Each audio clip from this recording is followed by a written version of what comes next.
Hello class, in this lecture we are going to discuss the remaining topic of 3.2, which is the interpretation of gravity data, and that includes gravity anomalies and separation of residual anomalies.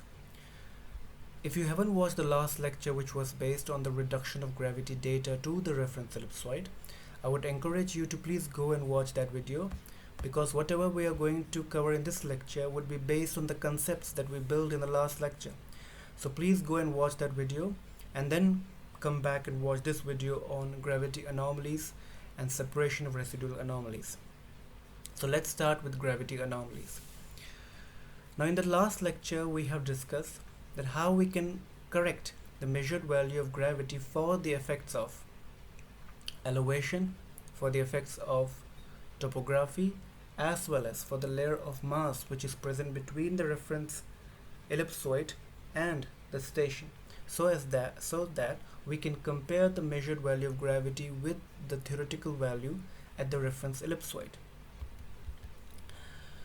So in a condition where the density distribution remains homogeneous, what we can expect is the corrected measured value of gravity would be equal to the theoretical value of gravity on the reference ellipsoid, and there would be no difference between the two, so there is no anomaly.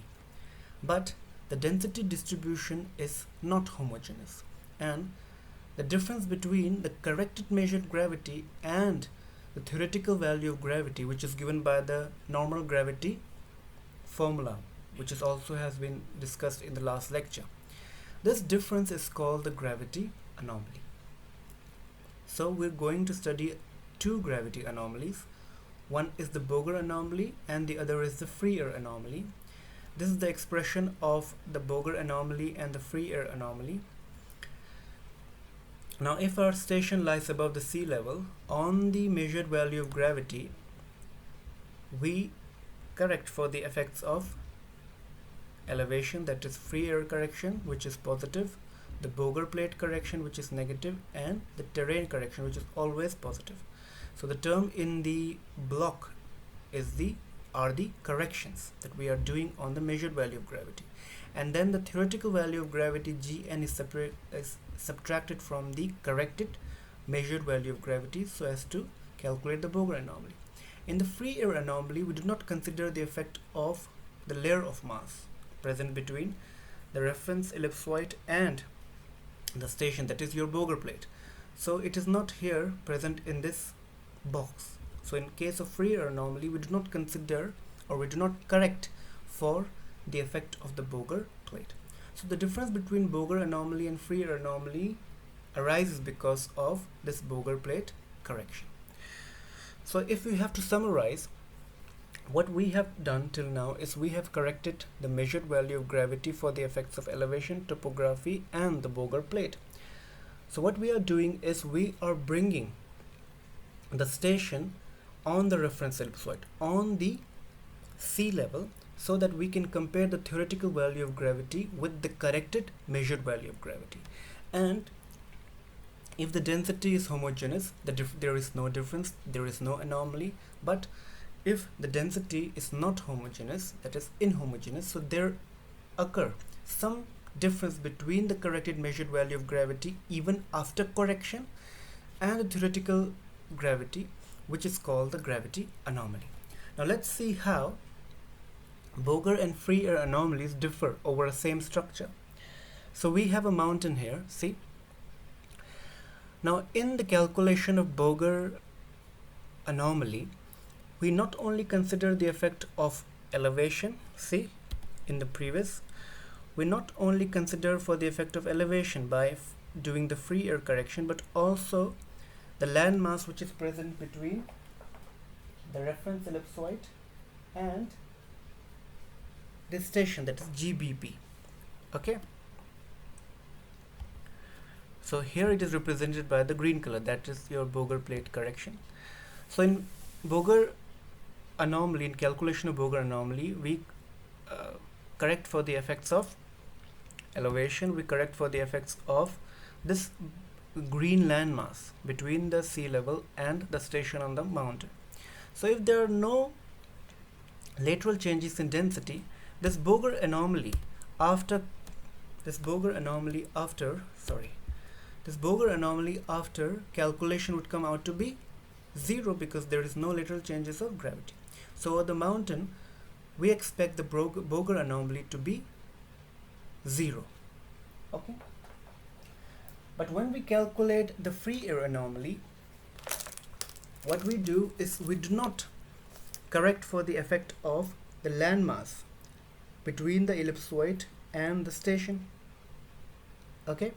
So over the mountain here, because of the mass of the mountain, the measured value of gravity is increased and the free air anomaly comes out to be positive because here we are not correcting for the effect of Bouger plate, that is the landmass between the reference ellipsoid and the station. So it means when we calculate the free air anomaly, the correction, the Bouger plate correction remains in the measured value of gravity and it's not corrected for. And because of the attraction of the mountain, it increases the measured value of gravity on the station, and therefore a free air anomaly comes out to be positive over the mountain. So free air anomaly is positive over the mountain because of the increased attraction of the layer of mass between the ellipsoid and the mountain. But in case of Bouger anomaly, this green color landmass between the ellipsoid and the station has also been corrected for, and therefore the Bouger anomaly comes out to be 0. But in practice, what happens is, what has been observed is, the Bouger anomaly over mountains is not 0, but actually it is negative, and free air anomaly, although positive, it's not positive at the center of the mountain. We'll see why this is so. Now seismic surveys, they have shown that the earth crust under a mountain is much thicker than the normal, and the less dense the crust of the earth projects down into the denser mantle beneath the mountains. So even after doing all the corrections, that is Bouger plate correction, the correction for this landmass, green landmass, for the effects of topography and for the effects of elevation, there still remains a Bouger anomaly, and this Bouger anomaly is due to the effect of this less dense root. Now since this less dense root is projected in the denser medium, that is denser mantle, if the root had not been there, as in case of the previous case, it would have been the denser mantle. But since the root is present, so there is a mass deficit. So the attraction on the gravimeter, or the measured value of gravity, would be less on top of the mountain because of this less dense root zone in comparison to the reference value of gravity. So on the mountain, because of this less dense root, the measured value of gravity is less than the reference value of gravity, and therefore the Bouger anomaly, which is obtained by correcting for the elevation, for the Bouger plate and the terrain, comes out to be negative. Why? Because here your measured value of gravity is less than the reference because of the presence of this less dense root. And although our free air anomaly is also positive as in the previous case, but the free air anomaly decreases in the center, at the center of the mountain. Why? Because still here, when we calculate the free air anomaly, we do not consider for the effect of this green landmass. So the measured value of gravity here is increased because of this landmass, but at the same time it is compensated by the less gravitational attraction because of the presence of this less dense root zone. So even free air anomaly, in calculating the free air anomaly, the measured value of gravity is increased because of this land mass above the sea level and between the sea level and the station, but it is compensated by the less gravitational attraction because of this less dense route. So you can see here the free air correction decreases, right? Because even though it would have been constant over across the mountain range, it's not so, because at the center of the earth, at the center of the mountain, in the center of the mountain, the route is less dense and the route projects much deeper. So this is how Bouger and free air anomalies, they differ over a structure, and especially in this case over a mountain. So Bouger anomaly is always negative over mountain ranges, and free air anomaly is positive over mountains. Keep this in mind, okay? Now let's come to the topic of interpretation of anomalies. Now, what do the anomalies, gravity anomalies, tell us? Now, we have already learned in the previous slide that the gravity anomalies, they arise because of the inhomogeneous distribution of density in the subsurface, right? And the difference between the density of any subsurface body and the surrounding rock is referred to as the density contrast. This is the difference between the density of the subsurface body and the surrounding rock. So this is called density contrast. Over a denser body, the measured value of gravity is high, and after correcting for the effects of the elevation, topography and Bouger plate correction and subtracting the theoretical value of gravity, the difference is positive, and so the anomaly is positive. And the same, over a less dense body, the measured gravity is less, and after corrections and subtracting the theoretical value of gravity, the anomaly comes out to be negative. So these anomalies, they are plotted on the map. We'll do the practical as well on this anomalies, okay, gravity anomalies. So these anomalies, they are plotted on the map, and points of equal anomalies, they are joined so as to draw contour on those gravity map, and these contour resembles our structural contours on a structure map, but we cannot interpret these contour as structural contours because the shape of this contour, that is the shape of the curves or the line connecting the lines of equal anomalies, their shape is affected by the dimensions, the density contrast, as well as the depth of the subsurface body, which results in that anomaly. One of the characteristics of the anomaly is the wavelength. So what is wavelength? Wavelength of the anomaly is the extent, lateral extent, horizontal extent of the anomaly, and this extent depends upon the depth of the subsurface body, which is giving rise to that anomaly, and therefore this wavelength is a measure of the depth. Now, large deep-seated bodies, they give rise to long wavelength, low amplitude anomalies, and these anomalies are referred to as regional anomalies. So if you have a large but deep-seated bodies, the anomaly that would arise because of these large deep-seated bodies would be of long wavelength. That is, wavelength would be very gentle and the amplitude would be low, and these are referred to as regional anomalies. On the other hand, we have small shallow bodies, and these would produce short wavelength anomalies but high amplitude, and they are referred to as residual. And for us, the residual anomalies are very important. They are of interest in prospecting because they are produced by small local shallow bodies, okay, shallow bodies, and thus we have to find the residual anomalies. We have to look for the residual anomalies on a gravity map. So next comes the question is, why do we need to isolate residual from the regional anomalies? So the residual anomalies are because of the structures in the subsurface which are small, which are shallow, and we have to isolate these from the regional anomalies, the anomalies which are because of the deep-seated structures that are very large.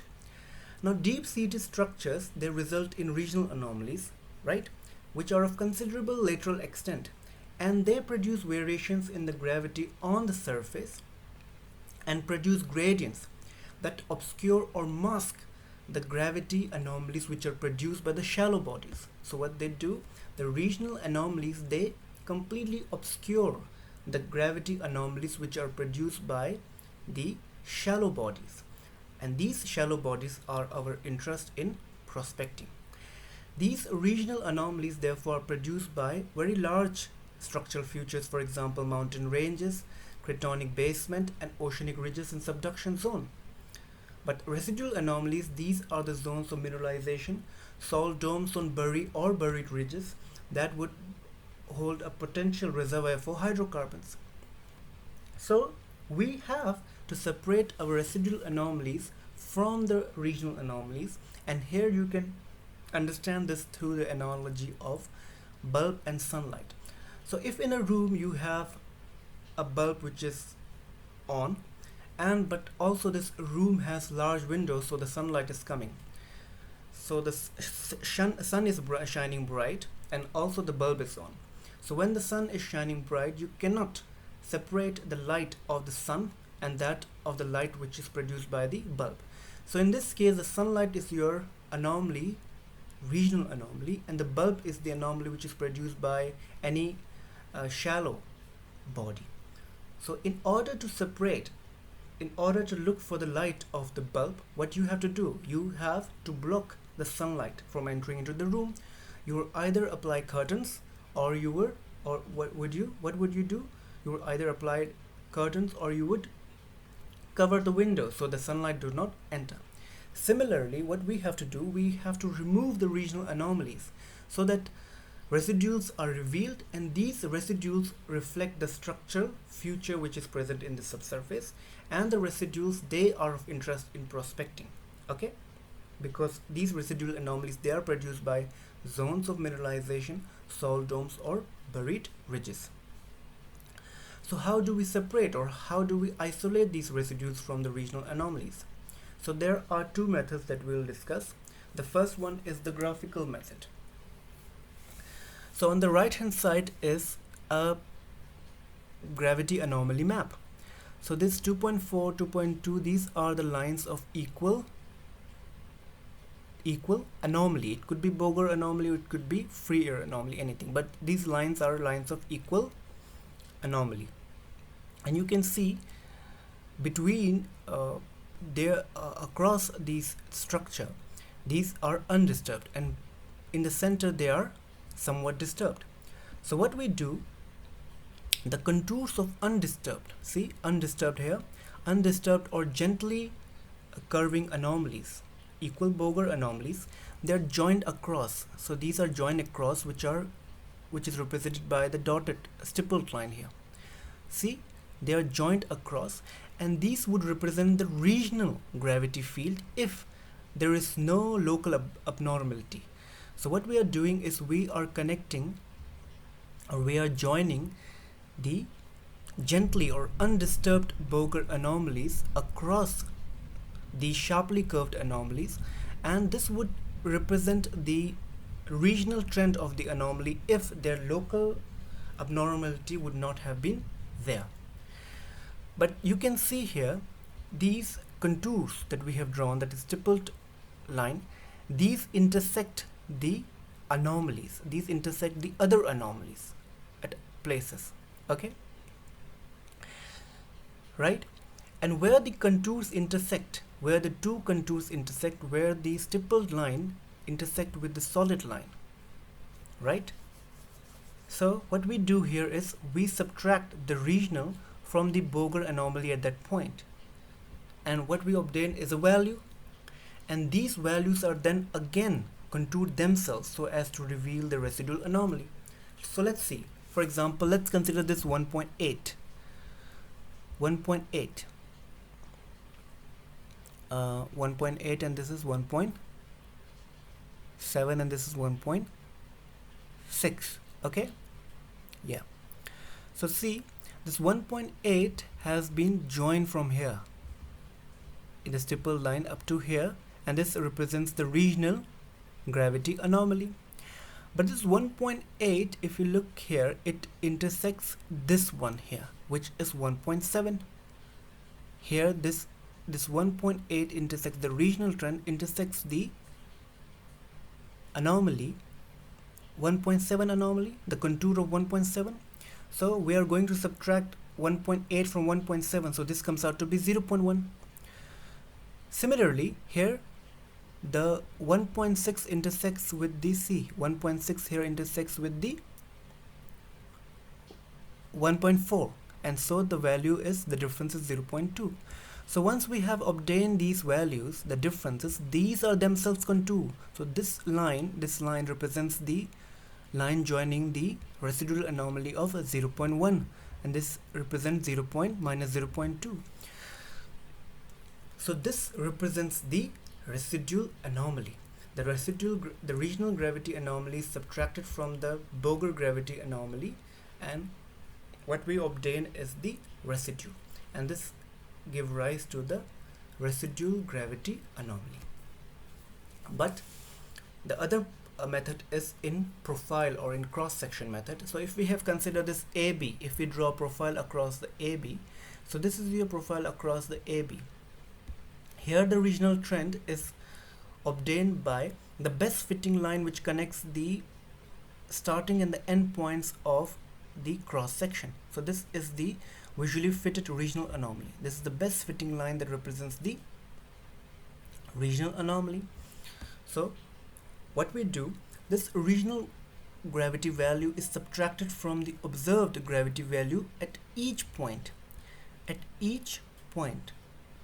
which gives us the residual value at each point. So the regional gravity value is subtracted from the Bouger gravity anomaly point by point, and what you will get is the residual anomaly. And the regional trend is given by the smooth curve that fits the observed measured value of gravity, and this fitting curve or the best fitting straight line connects the two ends of the profile, right? So at each point we subtract this regional value, the regional anomaly, regional gravity value, from the observed gravity value or the observed Bouger gravity anomaly at each point, so as to reveal the residual anomaly. So this is the graphical method. Next is the analytical method. So what we do here is we have to calculate the residual at O. Okay, so we consider a circle on which we have equally spaced stations or equally spaced points. What we do is we average the gravity values of the points on the circumference or the periphery of the circle, and the center of the circle is the point on which we have to find the residual, on which we have to find the residual. So what we do, we average the value of gravity on equally spaced point 1, 2, 3, 4, 5, 4 and 5, 4, 5 and 6, 7, 8. Yeah, there are 8 points. Then what we have to do is we separate this residual value, which is given by the arithmetic mean, from the value which is present at which is obtained at the O. So the residual value is obtained by subtracting the average value from the gravity that is measured at the, not measured, but the gravity anomaly at the center. The problem is here with the radius of the circle. What should be the radius of the circle?